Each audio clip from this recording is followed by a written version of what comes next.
My name is Volodymyr. Before I joined here, I worked at Yandex Maps, at Yandex in general, in Kyiv office. And 3 years ago, I moved to Berlin to join Here Technologies in their Berlin office. And now I work there in innovation team, where so in innovation team we run like projects where we validate a new product for Here. And in every project we have like a triplet where we have product manager, R&D lead, and designer. And and I'm R&D lead in one of the triplets where we basically validate a new project in 3D maps area.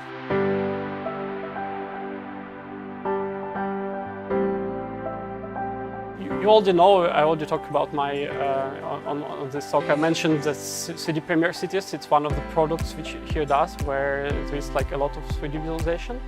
And I believe, so basically it's used internally a lot, and I think it will be a new product release where 3D embraced and more 3D maps.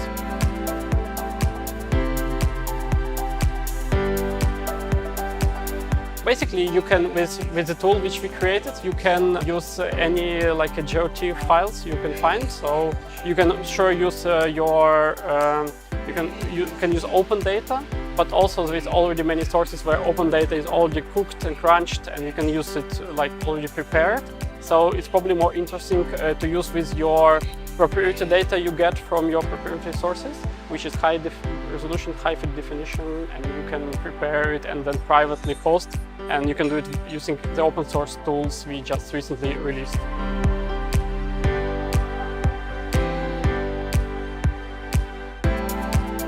So basically, the result, so theoretically, well, we are doing this, we are aligning like 2D geometries with this 3D landscape. And actually, it was the reason why we decided to do this first groundwork. So in order to do it efficiently, we need to create a terrain in this optimized form. And that's how that's what brings us to this particular tool which we recently released, called Thin Terrain. It's on our Here Maps GitHub account, and this tool allows you to prepare these raster sources to this vector optimized mesh, which later enables you to, on rendering phase or on pre-processing phase, to align 2D map features with the terrain and make essentially 3D maps.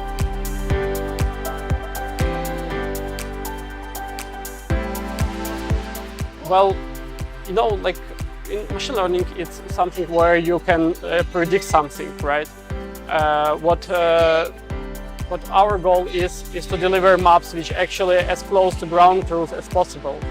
And for there, we use actual surveys, actual sensor data, and use analytical methods with known precision to deliver like a proper landscape. But there is a lot of application for machine learning as well, and where precision is not so needed. For instance, if you want to create textures for your 3D maps, where machine learning can be used. Or if you want to create a schematic maps from imagery, or maybe validate that your map is still up to date, there is many applications for machine learning as well.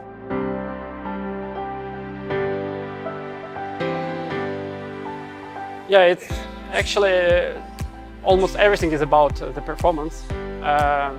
Basically, the tool which we released is actually optimize both like rendering of terrain, but also all the operation you do on top by basically simplifying number of geometry you have to work with.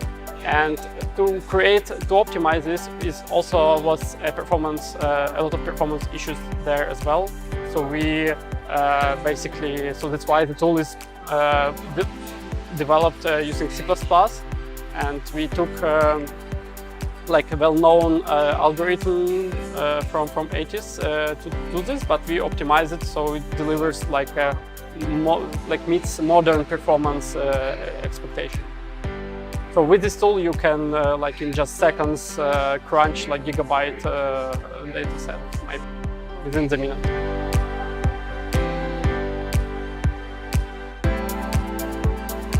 Yeah, so, well, rendering of modern rendering of the map happens in the WebGL, right? Or if it's you go do it on a device, on like a car dashboard, on your mobile device, then it's like OpenGL. So basically, it means that it's all on the graphic cards, and use of the graphic cards in a cloud, it's very expensive. And I don't think it will be to where the real-time performance is not needed. I don't think it will be widely used. So what we do, we basically try to on the pre-processing phase to pre-optimize the terrain data. So it's then much faster renders with the graphic card on your device, on your edge device. And even though these graphic cards are powerful, but still, if we can render cheaper, your battery life and everything will be better.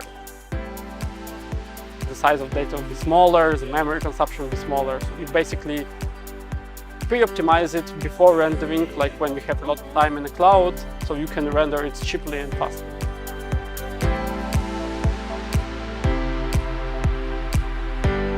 Yeah, so aerial imagery, in general, I think satellite and aerial imagery basically make pretty much mapping possible, right? Honestly, I think this project like OpenStreetMap would be not possible without satellite imagery because people draw map on top of satellite imagery. This is not very different from our common process of creating maps, so they are just created from many data sets. It's aerial imagery and satellite imagery and cars to LiDAR data and so on. But now we're going to a phase where we need HD maps, and HD maps probably will be not really possible to create manually. So that's where we need higher resolution of the data set. That's why satellite imagery is also not good enough. I think so in the future, aerial will be used more and more for creating HD maps. And as you see, it can be used from many ways. You can create HD maps, you can create normal maps, you can validate your maps, see if something updated, and so on. You can also make visual, rich 3D maps out of all those data sets. So basically, my personal opinion that maybe in 5 years, aerial imagery will make map creation much more automatic than it is now. And the map content as itself will also become a commodity.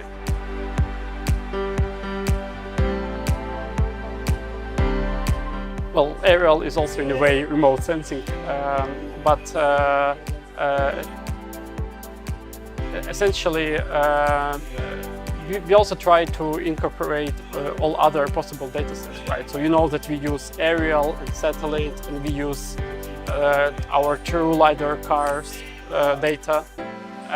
But also there is a possibility that we can use data from our customers, from the connected cars, and they can also contribute to the map.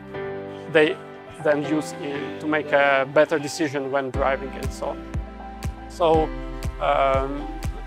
in general, the map creation will be powered by, well, aerial and other ways of remote sensing.